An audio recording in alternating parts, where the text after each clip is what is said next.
Assalamualaikum warahmatullahi wabarakatuh. Untuk ketika kita bicara the skeletal system ya, khususnya daerah torakal, tulang belakang torakal, saya mau ceritakan tentang pengalaman penyempitan yang terjadi oleh anak kecil ya. Ya bukan anak kecil sih, remaja lah ya. Jadi remaja, cuman saya mau posting itu tuh asa kesian gitu beliau. Jadi posisi rusuknya itu naik. Posisi torakalnya naik. Jadi si torakal itu, jadi posisi torakal ininya tuh menjendul gitu tuh. Nah gitu tuh. Ya ini nggak bisa lah editin. Tapi bukan ngejendul bungkuk. Jadi misalnya contoh di posisi torakal, misalnya anggaplah sekitar torakal 8, misalnya sih 9, 8, 7. Nah posisi 8 ini terjepit. Tapi bukan sarafnya ya, tulangnya. Jadi si tulang ini tuh udah hancur seperti segitiga gitu. Harusnya kan dia bentuknya kayak kotak. Nah dia jadi kayak membentuk gunung gitu si ini nih. Ada 3 tulang membentuk gunung begitu tuh. Usianya baru 19 tahun. Penanganannya itu cukup dramatis ya. Cuman kita akhirnya tidak banyak meneruskan karena khawatirnya penanganannya nggak maksimal juga di sini.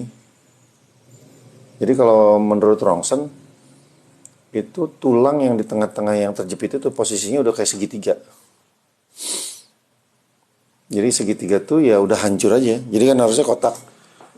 Harusnya kan kotak kayak gini. Harusnya kan bentuknya kotak kayak gini.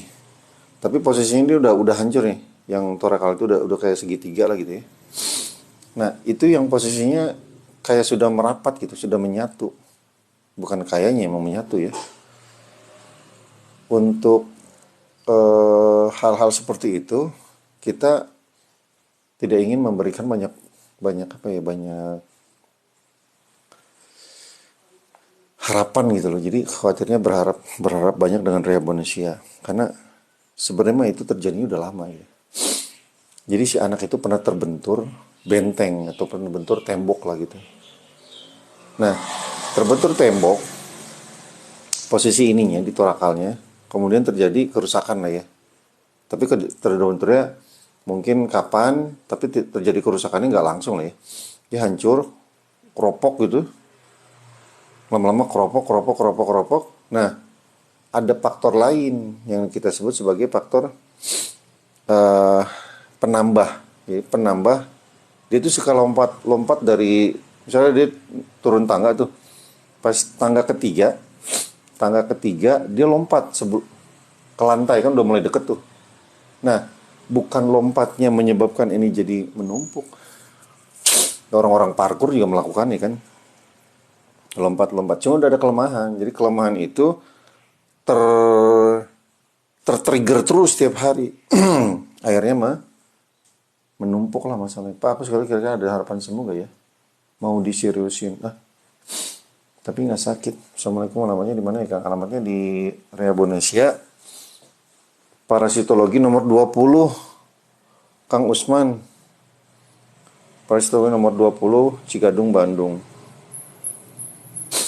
Tentang skoliosis ya, saya sering bilang ya, skoliosis itu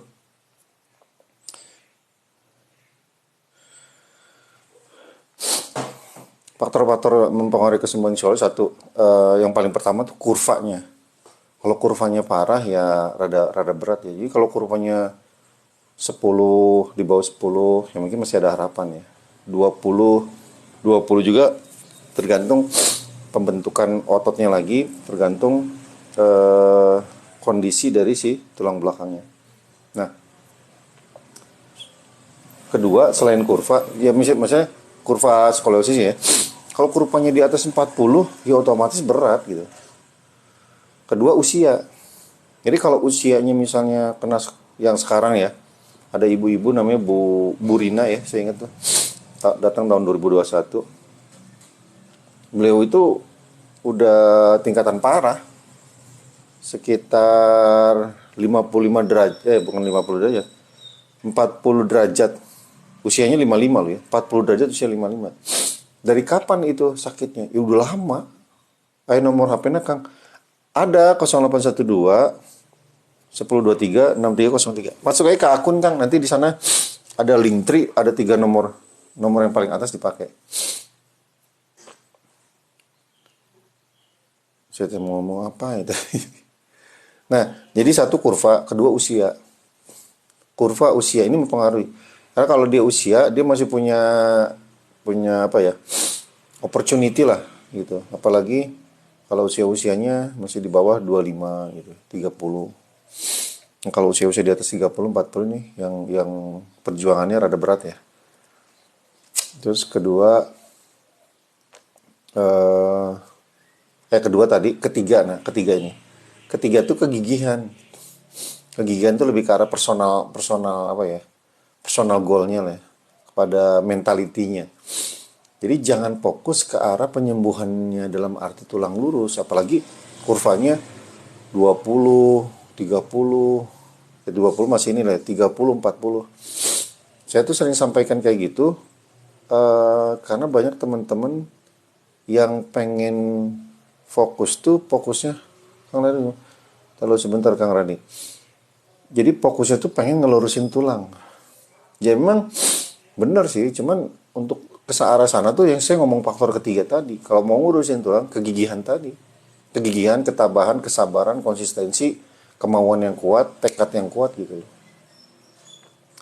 Tempatnya di mana Pak? Tempatnya di daerah Parasitologi nomor 20, Cigadung, Bandung. Coba ya aku bikin, aku nulis komen dulu ya.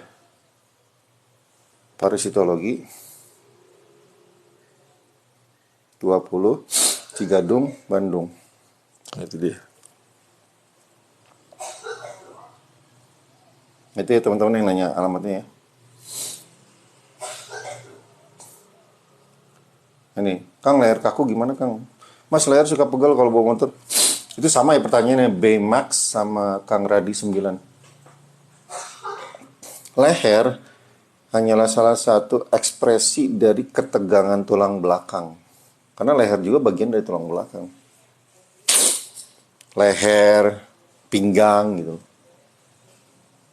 Jadi tulang belakang ini memang salah satu susunan tulang dalam tubuh kita yang unik dibanding tulang-tulang yang lain. Dia tuh jarak persendiannya deket gitu loh. Kayak tumpukan-tumpukan batu bata gitu kan. Dan kalau sendi yang lain dari sini ke sini kan jauh. Paling yang deket ini. Tapi itu pun ya inilah, hanya segini. Kalau dia kan tumpukannya banyak. Ada 33 tulang, ada 25 sendi. Sendi yang dewasa ya, kalau masih kecil mungkin masih terpisah antara sakrum sama tulang ekor. Nah, jadi karena saking uniknya, ketika kehilangan, termasuk Mas Bey sama Mas Radi, kehilangan fleksibilitasnya, maka fleksibilitas itu yang menyebabkan kita tidak nyaman. Fleksibilitas itu maksudnya gimana sih? Ya dilakukan stretching gitu. Jadi stretching yang mengarah kepada tulang belakang. Tapi bukan leher doang loh ya. Nah lehernya dilenturin dengan stretching apa? Stretching bahu. Misalnya kayak renang. Terus kayak yang begini-begini lah. Tapi itu nggak bisa dilakukan sekali dua kali ya. Itu harus dilakukan rutin. Apalagi kalau teman-teman yang memang punya kegiatan apa ya istilahnya, kegiatan yang ngangkat-ngangkat, pokoknya kerja berat lah. Kerja berat, kerja yang super duper berat gitu. Sehingga penggunaan otot-otot daerah tangan sampai ke bahu tuh kaku gitu. Tadi kan ada yang naik motor begini. Nah jadi gitu ya. Jadi pemahaman leher itu, kalau di Rehabilitasia, memahami itu selalu semua terkoneksi dengan apapun yang berada di sekitaran tubuhnya. Artinya maksudnya gini, leher terkoneksi dengan bagian punggungnya, punggung terkoneksi dengan pinggang, apalagi tulang belakang keseluruhan tuh dari leher, terus servikal, torakal, lumbal, sampai tulang ekor. Rehabilitasia tuh untuk membenahi leher dari tulang ekornya juga gitu. Gitu. Teh Temi, anak saya pernah jatuh dari motor, sekarang pinggang sama kaki sakit, rasanya urat kayak ditarik-tarik. Ya satu, pagi Teh Puspa Store. Anak saya pernah jatuh. Nah, jatuhnya ini kapan? Satu. Kedua, posisinya kayak gimana? Apakah jatuh itu menyebabkan tekanan di tulang ekornya? Apakah jatuh itu ada berakibat pada yang tadi ngobrol anak siapa tuh? Yang saya bilang pasien itu. Dia tuh kebentur benteng gitu. Jadi ada benteng kebentur dak gitu. Nah, sekarang si posisi punggung tengahnya itu naik gitu, kayak gunung gitu. Karena dia ada kebiasaan men-trigger dengan lompat dari tangga yang nggak terlalu jauh. Jadi di sana ada hentakan duk duk duk gitu. Jadi ya harus diperiksa ya Teh Temi, anaknya sakit rasanya. Jadi jatuh itu hanyalah salah satu skenario dari rangkaian cerita, si struktur tuh berubah. Mungkin bisa jadi mulainya dari situ. Kemudian tubuh melakukan penyesuaian, penyesuaian dari cara duduk dan cara cara berdiri, tidur, alas alas tidur, kemudian ada kegiatan apapun. Jadi setiap kelemahan itu diikuti oleh apa namanya, penguatan terhadap kelemahan. Contoh misalnya saya bungkuk ya, biar biar paham nih. Saya bungkuk jatuh dari lantai satu. Ini cerita kisah nyata ya. Datang ke sini usia 40, bungkuknya bungkuk maksimal. Jadi udah bungkuknya maksimal kayak udang dan keras. Itu terjadi selama 20 tahun terakhir. Nah, setiap kali bungkuk, bungkuk itu menciptakan kenyamanan. Kenyamanan sifatnya adalah nagih. Nah gitu. Misal kita, makan di sana yuk. Di sana enak loh baksonya. Apa cukup makan sekali? Enggak. Makan makan lagi. Terus minggu depan apa cukup? Enggak terus. Nah itu juga yang diciptakan oleh tubuh kita. Termasuk dalam bentuk penyimpangan. Apapun ya, kita nyebutnya ketagihan, kita nyebutnya addiction. Nah, ketika ada tubuh penyimpangan yang bungkuk tadi, maka dia akan semakin membungkukkan untuk mendapatkan sensasi yang lebih. Dia nggak mau badannya tegak. Nah, ketika sensasi ini udah nggak kerasa, ini begini pegel, dia akan bungkukin lagi. Dia akan bungkukin lagi, terus sampai parah gitu. Jadi parah itu karena mencari terus kenyamanan membungkukkan. Itu dalam kasus bungkuk. Kasus leher juga sama. Nengok, nggak enak. Ini nggak enak ya. Lama-lama nengok full itu akan dikurangin jadi segini. Lama-lama jadi segini. Lama-lama jadi segini. Lama-lama nggak bisa nengok. Kenapa? Karena selalu menghindari sesuatu yang sakit tadi. Mendingan begini aja lah. Orang begini sakit gitu. Paham nggak?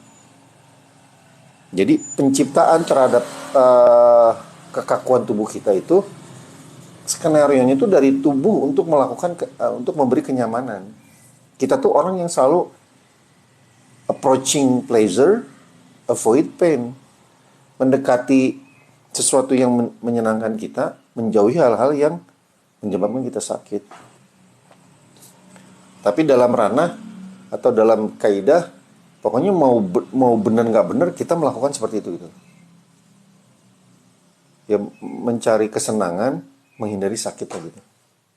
Sami-sami Kang Radi.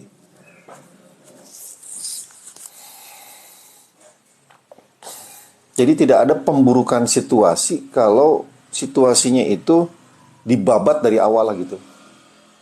Nah, kita tuh kan karena mungkin satu tidak ada keilmuannya, kedua punya banyak aktivitas kesibukan, gak sempet lah kayak macam. Baru kerasa tuh kalau udah semua jadwal padat, tubuh mulai kerasa gak enak, tapi masih belum pada takaran mengganggu, sampai dia mengganggu, baru kita cari yang namanya penyelesaian. Ini kenapa sih gak enak banget gitu? Padahal dari awal tuh udah ada tanda-tandanya. Kang mau nanya kalau periksa ke situ, maaf nih ya, biayanya berapa kira-kira ya Kang Bunten? Nah, Teh Puspa Store, untuk bulan Juni kita kan ada penawaran spesial tuh, 300K. Nah, 300K itu konsultasinya nanti dengan saya, nanti kita bongkar ya, misalnya kronologinya seperti apa. Sebenarnya yang mahal dari sebuah, ini menurut pandangan saya, yang mahal dari sebuah pengobatan atau apapun adalah cara pandangnya dulu. Cara pandangnya. Sudut pandang itu penting. Supaya kita memahami, oh gitu terjadinya. Oh gue tuh sakit tuh gitu ya. Karena cara pandang itulah yang kita dapatkan dalam dunia pendidikan. Orang orang dibiayain sekolah. Nah, kamu masuk sekolah sini aja. Kenapa, Mas? Situ bagus. Oh, bayar sekolah masuk 20 juta, sebulannya 2,5 juta. Supaya dapat apa sih? Supaya dapat cara pandang kan? Ya ilmu ya, kita nyebutnya ilmu. Jadi yang penting kita dapat cara pandangnya dulu. Nah, nanti diterapinya tapi sama oleh teman-teman tim Rehabilitasia yang udah certified terapis dari saya. Gitu teh. Kalau untuk harga terapi oleh saya sendiri kan 600K. Jadi bulan Juni itu dari Senin weekdays ya, itu 300K. Bungkuk bisa dibetulin kapan? Nah, tergantung lagi. Ini ngomongin mirip kayak skoliosis. Teh Yunita Yuni. Nah, Yunita Yuni 6341. Namanya sebenarnya siapa sih? Yuni apa Yunita? Teh Yuni. Jadi bungkuk itu tergantung keparahan bungkuknya. Kedua usianya berapa gitu. Segala sesuatu lebih mudah ketika dia lebih dini gitu. Jadi kayak contoh penanganan penanganan penyakit apapun lebih dini lebih mudah, tapi kalau udah lama ya butuh waktu lama juga ya, butuh waktu lah gitu maksudnya. Apalagi kalau udah menjelang usia, misalnya usia 50, kita juga mau nerapinya juga ya pelan-pelan, nggak bisa kayak anak muda gitu. Karena sistemnya apa? Sistemnya adalah membenahi tulang. Jatuhnya udah satu bulan yang berapa lalu, sekarang sakitnya mulai kambuh-kambuh. Oke, kalau beberapa bulan, eh kan artinya masih relatif baru lah ya, masih relatif baru. Kalau emang dirimu, Teh Temi, punya waktu dan punya budget gitu ya, coba cek di Rongsen kalau emang penasaran. Tapi kalau nggak penasaran ya nggak apa-apa. Nah, sakitnya apa nih? Area otot atau pembenahan tulang belakang? Jadi sakit tuh memang kuncinya tuh banyak ya. Jadi orang tuh kalau ditanya sakitnya sakit apa, kadang-kadang bingung jelasin gitu. Sakitnya di mana? Pokoknya sakit. Ya itulah yang kita temukan dengan cara diagnosa ya. Nanti didiagnosa lah. Ya tunun Kang, jadi ayah ancaran nah yang berobat ke situ, oh iya mangga. Atau nuhun Tepus Pastor. Nah, teman-teman, ya penawaran tadi melanjut ke Tepus Pastor ya. Kita di bulan Juni penawaran spesial tadi 300K. Nah, 300K itu konsultasi dengan saya, nanti dilanjut dengan tim terapis Rehabilitasia. Nah, cara pandang. Jadi kita dapetin nanti cara pandang. Suaranya hilang-hilang, masa sih?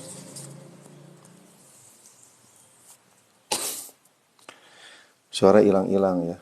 Ya nggak apa-apa lah, asal jangan sayanya yang hilang lah ya. Nah, saya lupa yang ngomong apa tadi. Ini kan karena malam saya nggak live ya. Terus tadi subuh saya nggak live, baru perjalanan luar kota. Jadi saya live aja sekarang lah.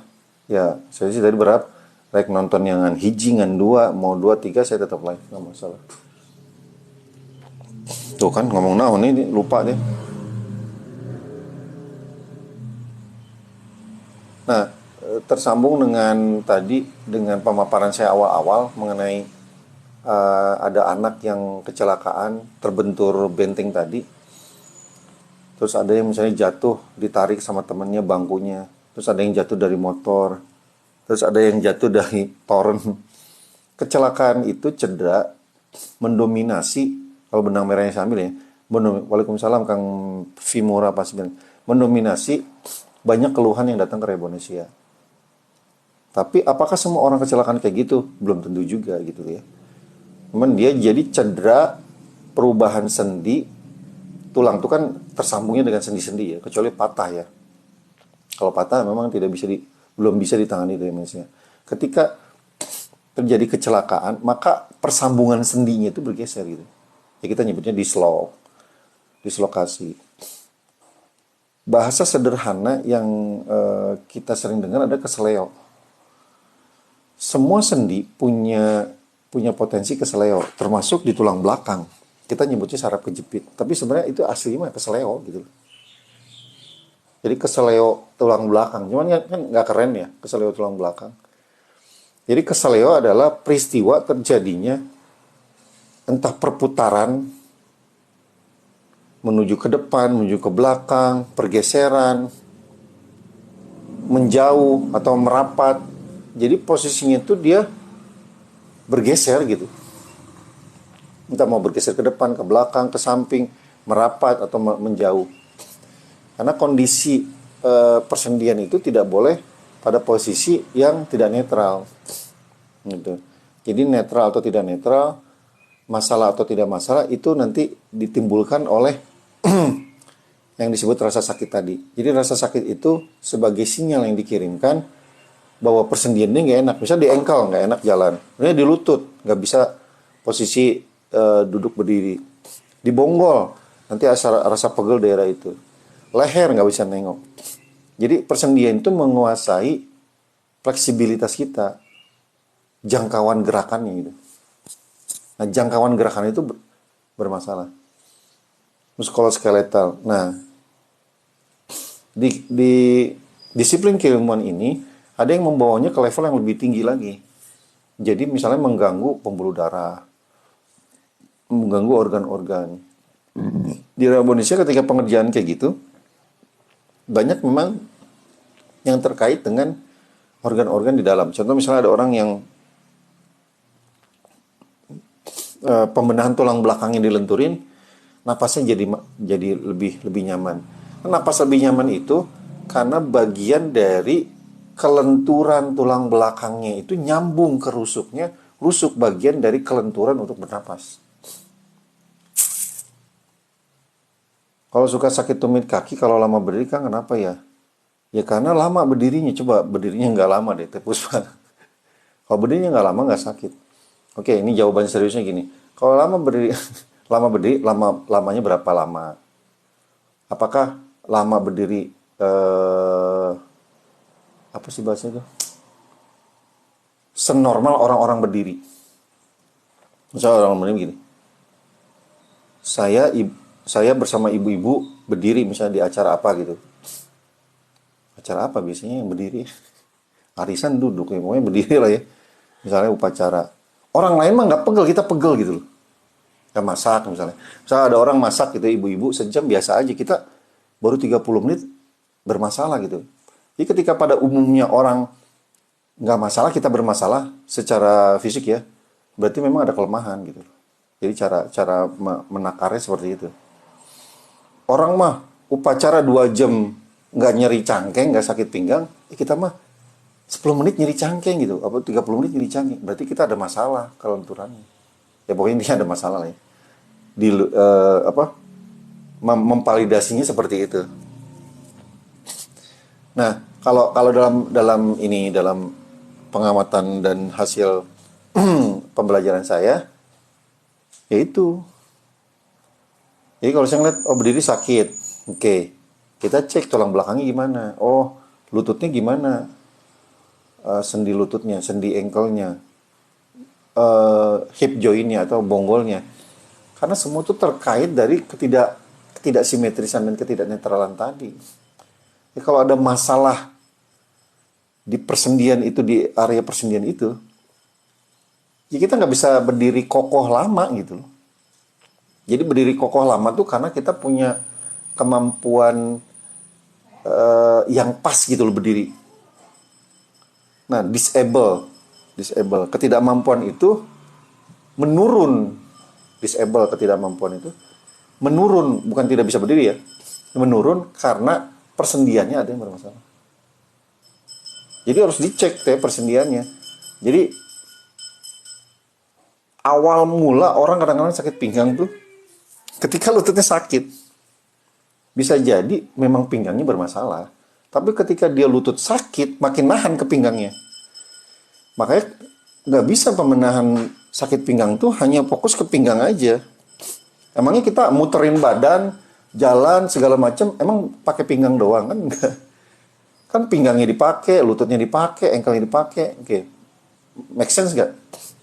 Jadi keseluruhan tubuh ini tuh harus free of pain gitu. Bebas dari rasa sakit. Jadi nggak bisa misalnya, gue karya Indonesia betulin leher doang. Emangnya leher cuma satu-satunya tulang dalam tubuh kan? Enggak. Leher terkait dengan pinggangnya. Apalagi terkait lagi dengan fleksibilitas tulang ekornya. Ya cek semua jalur-jalurnya. Jena Mustafa saya gitu, 2 tahun yang lalu pernah sakit pinggang sampai kepala awalnya pesat. Nah, pas nyapu ngajenghak, logikanya yang saya sampaikan adalah pada pada saat dirimu ngajenghak nyapu, di saat yang sama di belahan dunia yang lain juga ada orang nyapu tapi nggak ngajenghak. Satu mungkin salah teknik. Nah, jadi kalau salah teknik kemungkinan semua orang juga bisa ngajenghak ya. Tapi sesalah-salahnya teknik, ada orang salah teknik tapi nggak ngajenghak. Berarti ada tubuh yang ketarik. Jadi posisi strukturnya ada yang ketarik. Biasanya di daerah sciatica atau piriformis syndrome. Nah, di mana pinggulnya tidak simetris gitu. Oh iya, Teh Temi atau Nuhun juga sudah menyaksikan Rehabilitasia ya. Mudah-mudahan Allah berikan kesembuhan. Ini saya juga 2 menit lagi ya, saya cuma 30 menit. Saya nggak bisa lama. Jadi sekali lagi gitu ya teman-teman nih, kalau di Rehabilitasia cara pandang itu biasanya disampaikan. Saya nyebutnya peta tubuh. Walaupun saya tidak memberikan peta tubuh secara keseluruhan, tapi peta tubuh yang memang kita rasakan area-area yang sakit. Tidak pernah ada kata selesai sih sebenarnya untuk belajar tuh. Jadi kita hari ini belajar, ya kan, sehat dan sukses, amin amin. Terus Pak Store. Jadi tidak ada kata cukup untuk belajar dan terus belajar. Saya juga sama kayak gitu. Makanya setiap kali saya ketemu pasien, itu tuh saya dapat pembelajaran baru biasanya. Oh gini ya, oh gitu ya. Jadi pembelajaran itu datang dari kondisi yang berbeda-beda. Artinya saya banyak belajar dari pasien juga belajar dari saya. Ya saling gitu loh. Jadi kadang-kadang ada kasus-kasus baru, kenapa ya kok gini ya gitu.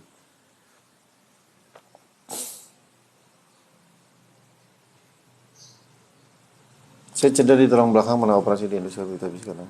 Ya mungkin jaraknya berapa lama ya Kang? Cederanya kapan? Kalau memang pernah cedera coba aja di apa sih Kang? Di scan tulang belakangnya naon sih di scan teh? Di rongsen.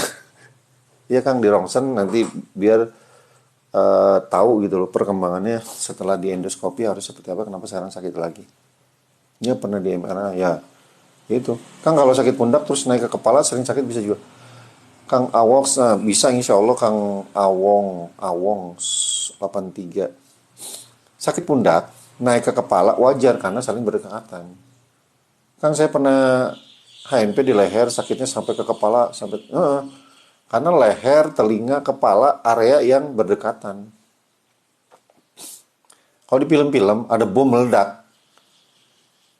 Yang pertama kali kena dampak siapa? Yang di dekat bom gitu loh.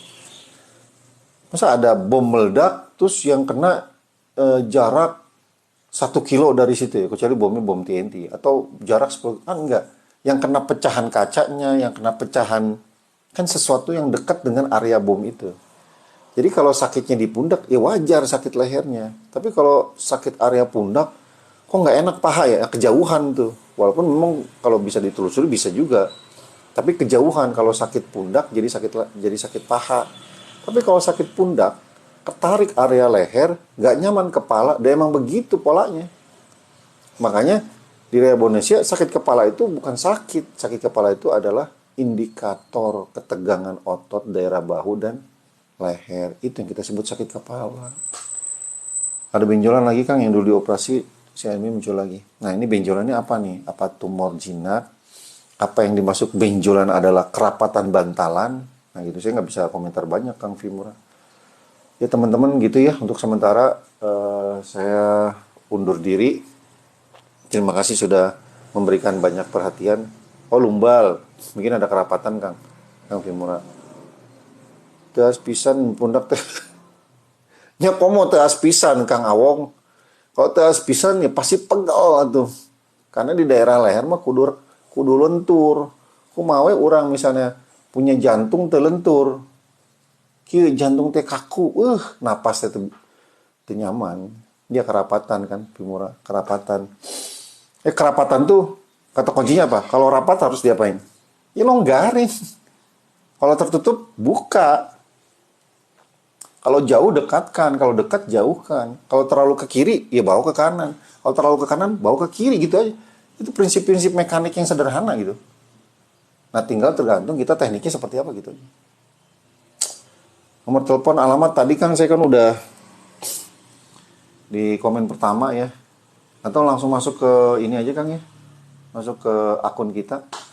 Hatur nuhun teman-teman semua, Kang Alok juga bisa diterapikan ya udah tergantung operasinya. Kalau operasinya penanaman pen kita nggak bisa. Kalau operasinya PELD, PLDD hanya pengikisan itu bisa.